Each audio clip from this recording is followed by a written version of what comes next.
What's going on, y'all? This is BoxingWave, and I apologize for my voice. All right, I'm gonna try to speak as clearly as I can.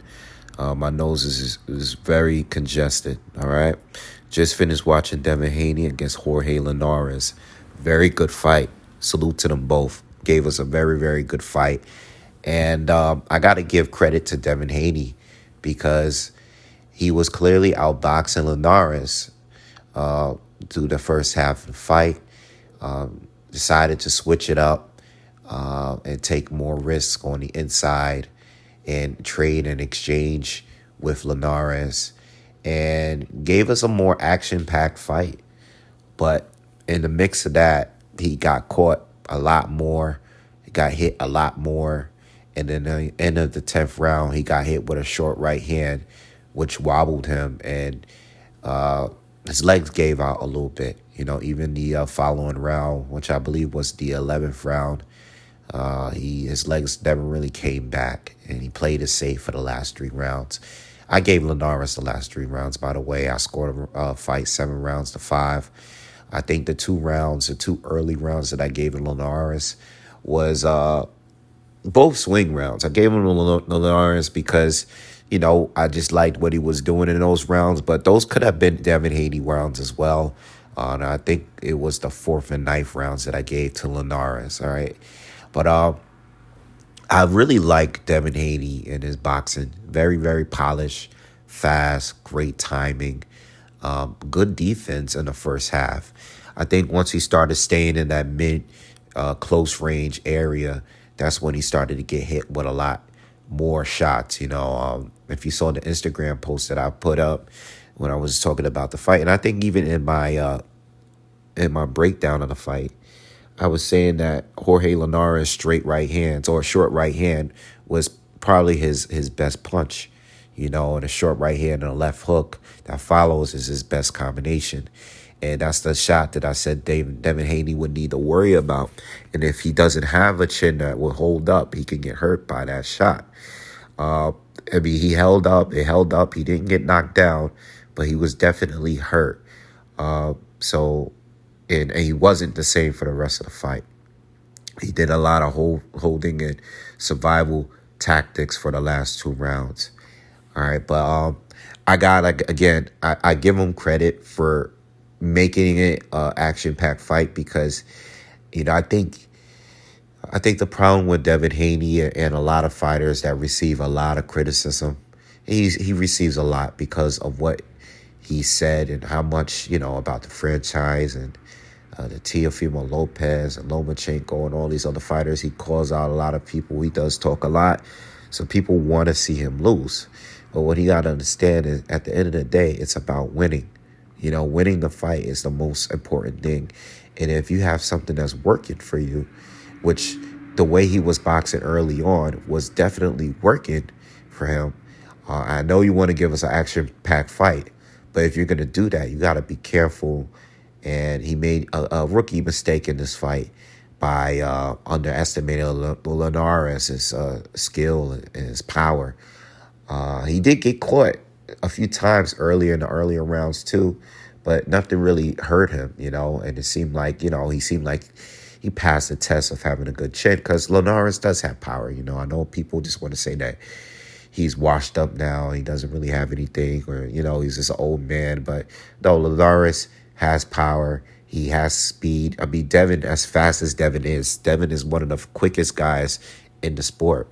But Linares is not that much slower than him, Even at the age that he's at, he still is very good. We saw Donaire tonight at 38 years old, knocking out undefeated champion and Nordine Ubali.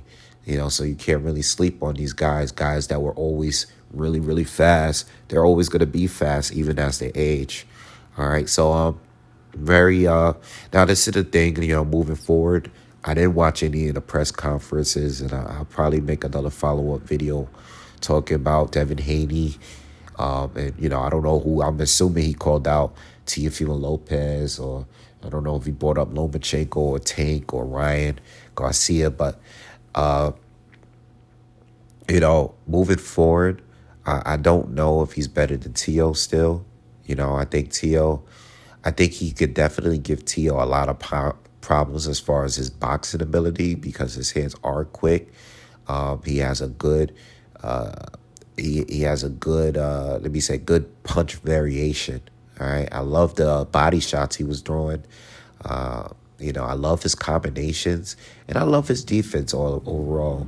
When he decided to give us a good fight and come forward and sit in that danger zone, sit in that pocket, I think that's when he started to get hit. But he didn't have to fight that way. I was very fine with him fighting on the outside.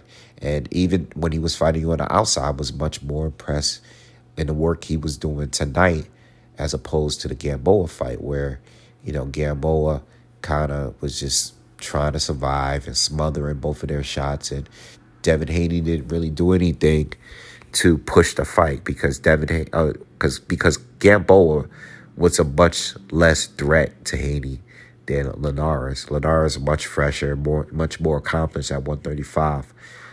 It's still very quick. Was a much more dangerous opponent. Devin passed the test to me. I know people are going to criticize him from getting hurt, and that's cool. But he won the fight. He won it, and he clearly won the fight. He made the decision to give us an action-packed fight, and he paid for it. But he didn't pay to a point where he lost the fight. Just got to be more careful.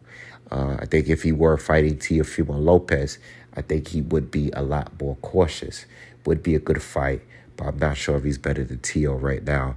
But I would like to, if he doesn't fight Teofimo Lopez, I would definitely love to see him fight Lomachenko. I don't know where Ryan Garcia is, but I still would love that fight. And of course, I would love the Tank fight, but Tank is bouncing around all over the place fighting random people. So, if whatever fight he could get out of those four, I'm cool with. But overall, I am impressed with Devin Haney. I don't think he's the next Floyd Mayweather like some people are saying, but I think he's still a very good boxer, and he still have more room for improvement. And I see big things from him. I do see it. All right. Even if he loses, I still think he's very, very talented. He was boxing beautifully earlier in the fight. All right. So I think that's it for now. I don't want to talk too long. I did see the whole Ubali and Donaire fight. I turned to it, and they were in the fourth round right before Donaire stopped them. So I did watch the previous knockdowns of the previous round. I had Donaire winning by knockout, but not so soon. I was thinking more like a ninth, 10th round KO. I thought Ubali was going to give him more work than that, but Donaire is a boss. And he's a big dude at 118, very powerful, and he's trouble at 118. Can't wait to see the winner of Regan now and Casemiro, because I would love to see the winner fight Donaire. All right, so I think I said everything I needed to say. I'll see you guys on the next one. Make sure you guys subscribe, smash that like button, and I'll see you on the next one. Peace.